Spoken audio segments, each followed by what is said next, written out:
Olá! A gente geralmente pensa na Bíblia como uma história sobre a humanidade tentando encontrar Deus, não é? Mas e se a gente invertesse essa lógica? E se, na verdade, for a história de Deus escrevendo a humanidade? É essa ideia poderosa que a gente vai mergulhar hoje. A Bíblia como um manuscrito divino em três grandes atos. Uma jornada que nos leva, olha, do pó até o trono. A tese que vai guiar toda a nossa análise é exatamente esta. A Bíblia não conta a história do homem tentando chegar a Deus, mas de Deus escrevendo o homem para a eternidade. Essa perspectiva muda tudo, né? Ela inverte o protagonismo. É um convite para a gente enxergar a vida não como uma iniciativa nossa, mas sim como uma grande obra divina sendo escrita em nós. Então vamos lá para o nosso primeiro ato, que começa lá em Gênesis. Essa é a história da biografia que a própria humanidade tentou escrever.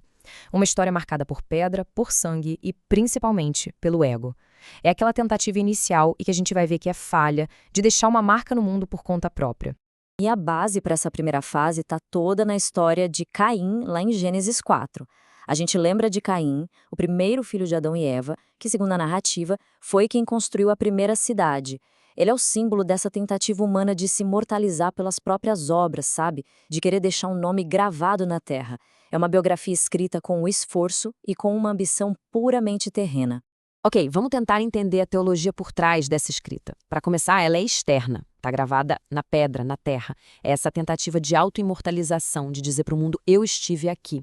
E o ponto crucial é que essa biografia ela nasce do ego, ela não nasce da fé. E o que isso significa na prática? Significa que ela até produz um registro, uma memória, mas não consegue gerar vida de verdade, vida duradoura. O contraste fundamental desse primeiro ato todo pode ser resumido numa frase.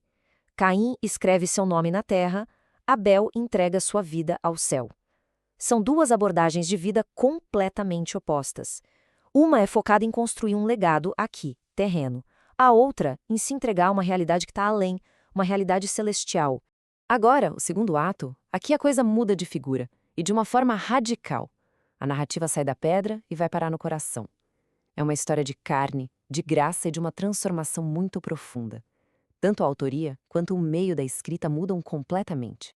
E a base para essa nova fase está na segunda carta do apóstolo Paulo aos Coríntios, lá no capítulo 3. A metáfora aqui é simplesmente impressionante. As próprias pessoas se tornam o texto. Elas são descritas como cartas vivas, escritas não com tinta, mas com o Espírito do Deus vivo. O ponto-chave aqui é a inversão total do processo. A escrita agora é interna, no coração. O Espírito Santo toma o lugar do cinzelo humano e se torna um autor. E o mais incrível, essa nova carta viva não é só para Deus ler. Ela é para ser lida pelo mundo inteiro, como um testemunho vivo. E perceba bem, Deus não está melhorando a biografia antiga, aquela do ego, não. Ele está escrevendo uma completamente nova, do zero. Isso leva a gente para uma nova compreensão do nosso papel nisso tudo. Não somos autores, somos páginas. A nossa função muda. A questão não é mais sobre escrever a nossa própria história, mas sim sobre nos tornarmos as páginas onde uma história divina, de graça e transformação é escrita. E, finalmente, chegamos ao ato final, o clímax de toda essa narrativa. É aqui que a escrita atinge a sua forma definitiva, a sua forma eterna. Essa é a história da glória, da permanência, da consumação de tudo no chamado Livro da Vida. A conclusão dessa grande história se desenrola no livro do Apocalipse, o último livro da Bíblia, sabe? Aquele que fala sobre as visões proféticas do fim dos tempos.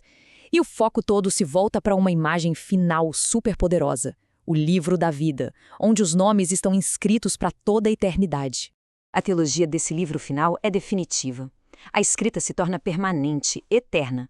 Não existe mais tinta, só um nome. E nesse ponto, aquelas biografias terrenas escritas em pedra pelo ego, elas são descartadas. Já as cartas vivas, escritas no coração pelo Espírito, essas são preservadas. É quando a história é finalmente julgada e selada para todo sempre.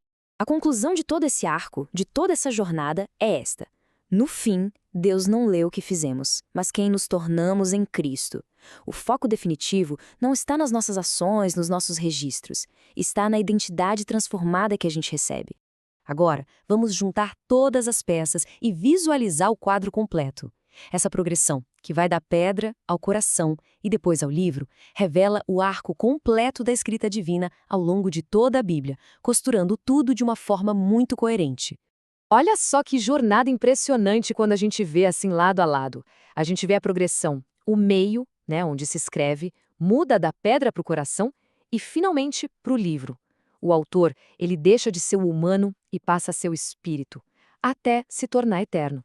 A identidade evolui de um nome na terra para uma vida transformada e, por fim, um nome no céu. E o resultado de tudo isso? A gente sai da morte, passa pela regeneração e culmina na glória. É uma transformação completa. E tudo isso nos deixa com uma reflexão final, né? Diante dessa grande narrativa divina, que vai da pedra para o coração e do coração para o livro da vida, a pergunta que fica é, no fim das contas, será que a história que a gente escreve para nós mesmos é a que realmente importa?